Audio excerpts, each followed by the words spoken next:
Big pass விட்டு வெளியே வந்த உடனேயே விஜய் பார்வதி அவங்களோட சோஷியல் மீடியா பேஜில் லைவ் ஒன்று போஸ்ட் பண்ணியிருக்காங்க.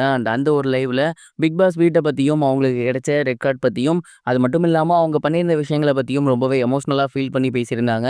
அது என்ன அப்படிங்கிறது தான் இந்த ஒரு வீடியோவில் நம்ம பார்க்க போகிறோம். வீட்டை விட்டு வெளியே வந்திருந்த விஜய் பார்வதி அவர்கள் அவங்களோட சோஷியல் மீடியா பேஜில் லைவ்ல என்ன சொல்லியிருந்தாங்க அப்படின்னா, ஃபர்ஸ்ட் ஆஃப் ஆல் எல்லாத்துக்குமே சாரி. நாங்கள் இந்த மாதிரி நடக்கும் அப்படின்னு கொஞ்சம் கூட எதிர்பார்க்கவே கிடையாது. உண்மையிலேயே அந்த ஒரு ஹீட் ஆஃப் த மொமெண்ட்ல தான் அந்த ஒரு இன்சிடென்ட் நடந்துச்சு. வேணும்னே நான் அவங்கள அந்த மாரி பண்ணணும்னு நினைக்கவே இல்ல. ரெட் கார்ட் வாங்குவேன் அப்படின்னும் நினைக்கல. ரெட் கார்ட் வந்ததுக்கப்புறம் நான் உண்மையாலுமே ஃபீல் பண்ணி அவங்ககிட்ட சாரி கேட்டிருந்தேன். நான் பண்ணது மிகப்பெரிய ஒரு தப்பு. என்னை மன்னிச்சிடுங்க. என் லைஃப்ல எப்போதுமே இந்த கில்ட்டி என்னை விட்டு போகவே போகாது அப்படிங்கிற மாரி அவங்க கிட்ட மட்டும் இல்ல, ஒட்டுமொத்த ஹவுஸ்மேட்ஸ்டையுமே சொல்லிட்டு தான் நான் வெளியே வந்திருந்தேன். உண்மையாலுமே நான் ரொம்ப ரொம்ப ஃபீல் பண்றேன். இந்த ஒரு கேமா நான் தனியா ஆடியிருக்கணும். என் அம்மா வந்து சொன்னாங்க, என் ஃப்ரெண்ட்ஸ் சொன்னாங்க. நெறைய பேர் சொல்லியுமே நான் கமருதீனோட சேர்ந்து ஆடுனது அப்படிங்கிறது ரொம்ப ரொம்ப தவறு அப்படிங்கிறத புரிஞ்சுக்கிட்டேன். இதுக்கப்புறம் அந்த மாரி சரி பண்ணக்கூடிய நிலைமை என்கிட்ட இல்ல. ஒருவேளை வீட்ல இருந்திருந்தேன்னா, அடுத்தடுத்து அத சரி பண்ணியிருப்பேன். அவங்க கிட்ட சாரி கேட்டிருப்பேன். அது இப்ப இல்ல.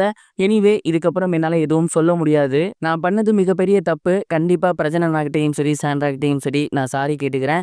இது எதுவுமே இன்டென்ஷன்ல நான் பண்ணவே இல்ல. எங்கள பத்தி நெறைய விஷயங்கள் வந்து சோசியல் மீடியால தப்பா போறத வெளிய வந்து பார்க்க முடிஞ்சுச்சு. இது எல்லாத்துக்குமே நான் கண்டிப்பா பொறுமையா உங்களுக்கு எக்ஸ்ப்ளைன் தருவேன். நீங்க நெனைக்கிற மாரி எதுவுமே கிடையாது அப்படிங்கிற மாரி ரொம்பவே எமோஷனலா ஷேர் பண்ணியிருந்தாங்க. விஜே பார்வதியோட இந்த ஒரு லைவ் அப்படிங்கிறது இப்போ சோசியல் மீடியால ரொம்பவே ட்ரெண்டிங்கா போய்க்கிட்டு இருக்கு. விஜே பார்வதி இந்த ஒரு பிக் பாஸ் ஹவுஸ்ல ரொம்ப ரொம்ப சூப்பரா இருந்துட்டு இருந்தாங்க. அவங்க இருக்கும்போது இன்ட்ரெஸ்டிங்கா இருந்துச்சு. கொஞ்சம் இரிட்டேட் பண்ற மாரி இருந்தாலுமே கேம் வைஸ் அவங்க ரொம்ப சூப்பரா பண்ணிட்டு இருந்தாங்க. ஒன்ஸ் கமருதீன் கூட சேர்ந்ததுக்கப்புறம் டோட்டலாவே அவங்களோட கிராஃப் அப்படிங்கிறது இறங்கிருச்சு. அதே மாரி தான் கமருதீன உசுப்பேத்தி அவங்களும் கமருதீனும் நிறைய டாஸ்க் எடுத்திருக்காங்க. அது போக இப்ப சாண்ட்ரா கிட்டயுமே அவங்களுக்கு ரெட் கார்டுமே வாங்கியிருக்காங்க. உண்மையிலேயே இது டிசர்வ் தான் நான் நினைக்கிறேன். அதேபோல இன்னொரு விஷயமும் சோசியல் மீடியால ரொம்பவே ட்ரெண்டிங்கா போணுச்சு. அது என்ன அப்படின்னா, ஒட்டுமொத்த இந்தியன் பிக் பாஸ்லயே அதாவது தமிழ், தெலுங்கு, மலையாளம், ஹிந்தி, மராத்தி, உருது அப்படின்னு இருக்க அத்தனை லாங்குவேஜஸ்லயுமே இதுவரைக்கும் ரெட் கார்டு கொடுக்கப்பட்டிருக்கு.